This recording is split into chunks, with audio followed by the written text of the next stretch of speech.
ইরানের বিরুদ্ধে সম্ভাব্য মার্কিন হামলার ইঙ্গিতে ডোনাল্ড ট্রাম্পের সমর্থকদের মধ্যে বিভাজন দেখা দিয়েছে।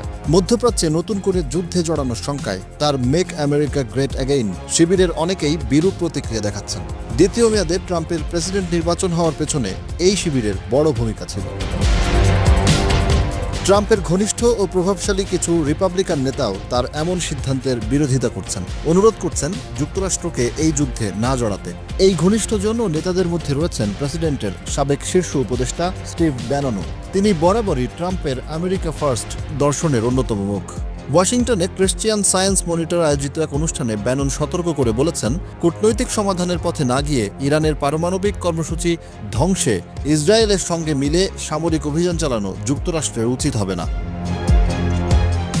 আমরা আবার সেই পথে যেতে পারি না, এটা দেশকে ছিন্ন ভিন্ন করে ফেলবে। আরেকটা ইরাক চাই না আমরা, বলেন ব্যানন।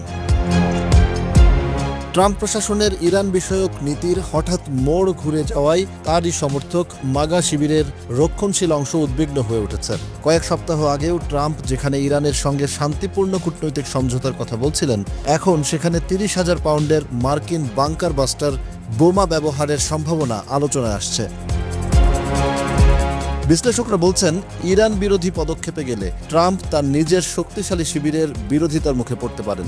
এই সমর্থক শিবির মূলত তার পররাষ্ট্র নীতি সংক্রান্ত সতর্কতা ও যুদ্ধবিরোধী অবস্থানকে সমর্থন করেই পাশে ছিল। ইরান ইতিমধ্যে হুঁশিয়ারি দিয়েছে, যুক্তরাষ্ট্র যদি হামলায় জড়ায় তবে এর জন্য মার্কিনদের চড়া মূল্য দিতে হবে, যদিও সেই মূল্য কী হবে তা স্পষ্ট করেনি তেহরান। ইরান ইসরায়েল সংঘাতে যুক্তরাষ্ট্রকে জড়ালে সেটি হবে বৈদেশিক ঝামেলায় যুক্ত হওয়ার ব্যাপারে ট্রাম্পের সতর্ক থাকার নীতির বিপরীত। পাশাপাশি মধ্যপ্রাচ্যে তার ভালো সম্পর্ক গড়ার প্রচেষ্টা এতে বাধাগ্রস্ত হতে পারে।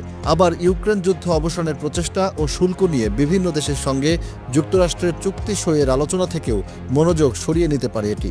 সংবিধান অনুযায়ী তৃতীয় মেয়াদে প্রেসিডেন্ট পদে নির্বাচন করতে না পারলেও ২০১৬ ও ২০২৪ সালের নির্বাচনে জয়ী হতে সাহায্য করা মাগা জোট ট্রাম্পের জন্য এখনও গুরুত্বপূর্ণ। এই জোটের মনোভাব ক্ষুণ্ণ হলে তার জনপ্রিয়তায় ধস নামতে পারে, যা ২০২৬ সালের মধ্যবর্তী নির্বাচনে কংগ্রেসের রিপাবলিকানদের নিয়ন্ত্রণ ধরে রাখার ক্ষেত্রেও প্রভাব ফেলবে।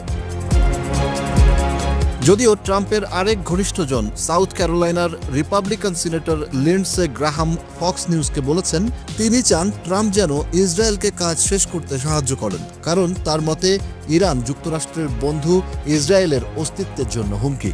রিপাবলিকান পার্টির ভেতরে দ্বন্দ্ব আরও স্পষ্ট হয়ে ওঠে গত মঙ্গলবার রাতে টাকার কার্লসন ও টেক্সাসের রিপাবলিকান সিনেটর টেড ক্রুজের বিতর্কে।